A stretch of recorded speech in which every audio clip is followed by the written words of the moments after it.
Hello, I'm Ed Bauscher, and welcome to the latest London Southeast CEO interview. I'm joined today by Adam Davidson. He's the CEO at Trident Royalties. Trident is an AIM-listed mining royalties company, and it's announced a $28 million deal giving it exposure to the Thacker Pass Lithium project in Nevada. And this is much bigger than any deal that Trident Royalties has done previously. It's a really major deal for the company. So Adam, thanks very much for joining us at London Southeast today. Yeah, thanks Ed, thanks for having me. So this deal, you bought a sort of 60% interest in a royalty stream over the Thacker Pass project. What's the rationale for this deal for you? Yeah, so it's sort of twofold, really. I guess first and foremost is the Thacker Pass lithium project is, it's a substantial tier one global scale sort of mining project. And, we love the entirety of our royalty portfolio, but it's, without debate, this is a big global asset with nearly a half century of reserve life in the current plan. So it's a pretty substantive big royalty. You can see sort of the estimated cash flows of the royalty to be paid to Trident, which are based on their most recent technical study.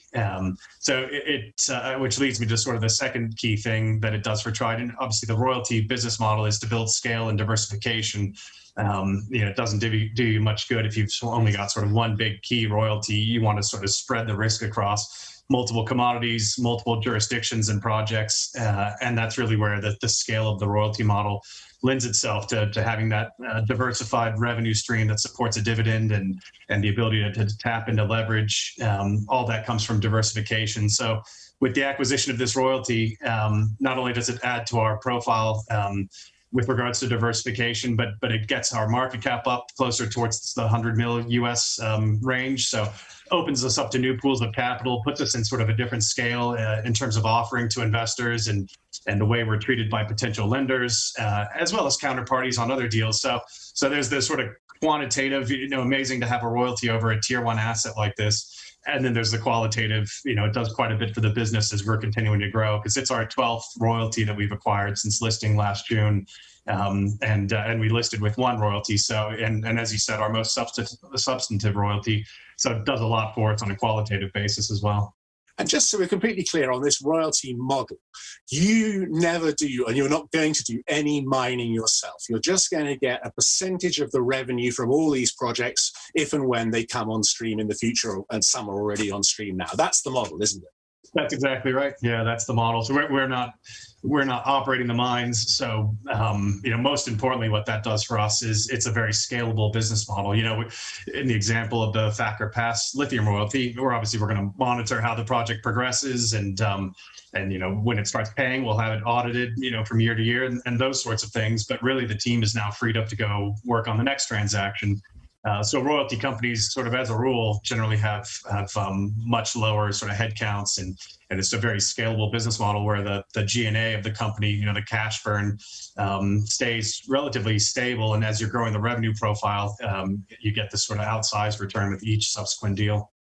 Now, you're buying this royalty from Orion Resources. Why are they willing to sell when it sounds like a great deal to you? Why would they want to get out? Yeah, well, it all circles back to royalty companies are the natural holders of royalties, unsurprisingly. And Orion's a closed-end fund, so they've got a fixed date by which they need to sell their assets. So it's really as simple as that. They can't hold it for the next, for the next 46 years. Once the mine starts operating, whereas we can. And it's not dissimilar from some of the royalties we've acquired from directly from mining companies, because they often hold royalties typically from legacy properties that they used to own or have an interest in. But again, a mining company's not sort of the natural holder of a royalty either. So, consolidating royalties from these various parties into a royalty company where we'll get better value is obviously one of our approaches with regards to pipeline. The other one is, of course, to write new royalties to directly finance mining companies and helping them to advance their projects. And on this deal, the mining company can buy back some of the royalty if they want. Is that right? That's right. And we absolutely assume that they would. All their study work sort of indicates that they would. The economics for them are very compelling to reduce the scale of the royalty. As I said, it's a 46-year mine life, so very much kind of a no-brainer financially to do so if they have the capital. And Lithium Americas, the operator, has over 500 million in cash and I think about 200 million in undrawn debt capacity. So they do very much have the capacity. So that buy down in the most recent technical study is assumed to occur in the first year of operations, and would be about 13.2 million attributable to Trident from that buyback. So we put 28 million out the door to acquire the royalty, 2 of that in equity, and then in sort of the near to intermediate term would expect to get back 13.2 on it. So you've completely covered the costs of this deal by the placing you've done, isn't that right? You're paying $28 million, $2 million in actual shares you're issuing to Orion, and then you're raising the rest in a placing. That's correct, yeah?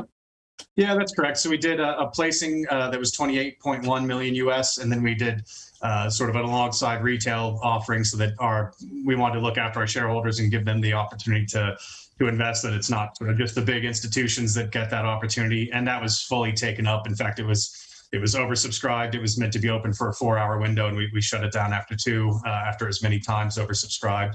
Yeah, I've been looking at the discussion boards on London Southeast, and some of our members aren't happy that they've been scaled down. They haven't been able to get what they want. Yeah, well, that's just we'll have to keep that in mind for next time. But yeah, that added about another 700,000 US. So the total raise is just under 29 million. In US dollars. So obviously more than covers the transaction. That said, this is a business model, as you can understand, where it's easy to go out there and it can be capital intensive. If you're continually raising money to acquire royalties, then what you can find is that the market cap can grow as you're issuing equity, but the share price doesn't grow. And we're very conscious of that and don't want to go down that path. So we kept the raise very tight to make sure that we're covering just a touch over the actual acquisition cost. And then in the announcement on the transaction, we did flag that we're now in debt documentation on a $10 million facility. So we're progressing that. And that's really how the royalty model can continue to grow, is as you build size and scale and diversified streams of revenue.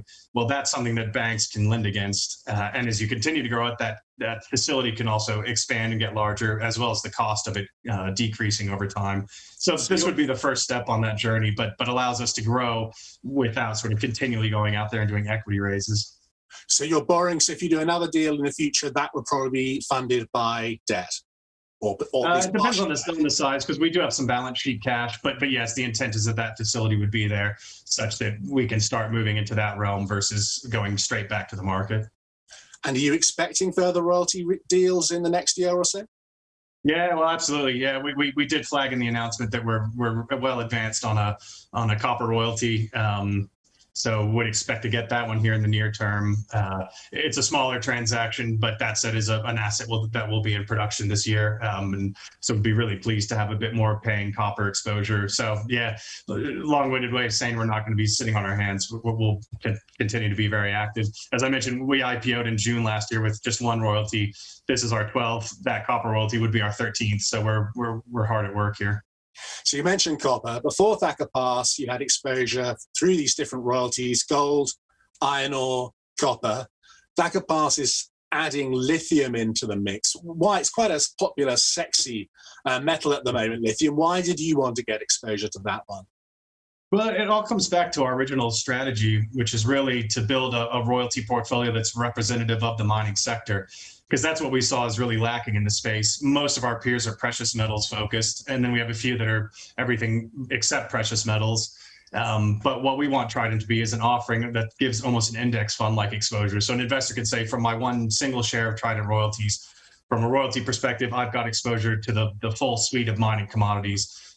So yeah, when we launched, we just had exposure to iron ore, and then we added copper, and then a few gold transactions and more copper, and now adding lithium, a pretty critical battery metal.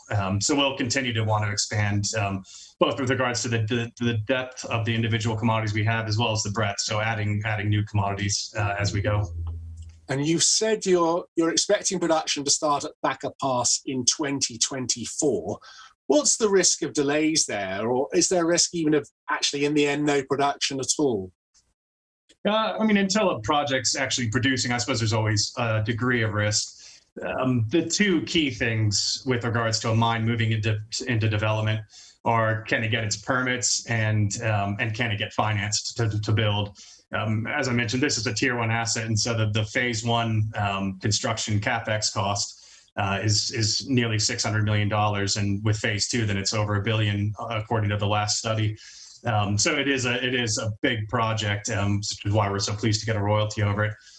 That said, those two key risks are largely mitigated on this particular asset. So the operator in January announced that they got the final sort of big key permit. They've still got some sort of local and state permits that they expect to get concluded here soon. But that big key permit was the one sort of critical hurdle we needed to see. And then shortly after that, they announced a $400 million equity fundraise, almost entirely allocated towards construction of Thacker Pass. So when we saw the permitting de-risked and then the financing de-risked, now there's a pretty clear pathway to this asset going into production. And the company has flagged commencement of construction is expected in the back half of this year or early next year. Now, in 2020, you generated revenue of $1.7 million. I'm guessing you're expecting that number to rise pretty significantly over the next 2 or 3 years, even before Thacker Pass starts. Is that right? No, that's absolutely right. I mean, well, we weren't listed for sort of the full year last year, so that was pretty much down. The bulk of that revenue was down to just one of our assets. Our copper royalty that's producing paid a little bit last year, but is now ramping up more meaningfully. And importantly, we have a minimum payment schedule that kicks in this year. So they have to pay a minimum of 1.5 million US. So we'd expect to see more material cash flow from that asset. And then we've got one of our other royalties that's currently under construction. It's our royalty is not over the entirety of the project, but that said, it will be a paying royalty here in the intermediate term. And then we got a couple of our other royalties that are very clearly, most particularly Lake Rebecca, moving in the right direction. So, in the following years, the assets that are not yet producing but are moving tangibly towards production, you start to see your revenue profile increase over time. And how badly would you be hit if metals prices fell over the next couple of years? Well, and that kind of comes back to the royalty model and why people like to invest in it. So if you're an equity holder in a mining company and the prices fall, you can see the bottom line, the profit effectively really compressed because you're exposed to costs. So if prices tick down, say 10%, you may find your profit margin erodes to zero or can go negative. Whereas a royalty, you're sitting at the top line of the profit and loss statement. You're getting just a percentage of revenue.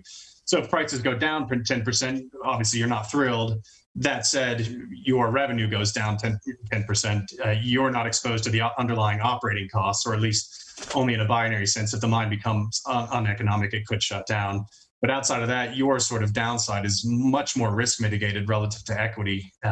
So again, it all comes back to the model and why it trades at such premium valuations relative to directly mining equities is you get these sort of inherent built-in, almost derivative-like protections through the royalty as a financial instrument. And then on top of that, you've got a diversified portfolio rather than just sort of one or two mines that you're operating. Adam, really interesting to talk to you. Thank you so much for joining us at London Southeast today. I hope we can speak to you again sometime. You've been watching Adam Davidson, CEO of Trident Royalties. Do join us again for another London Southeast CEO interview soon.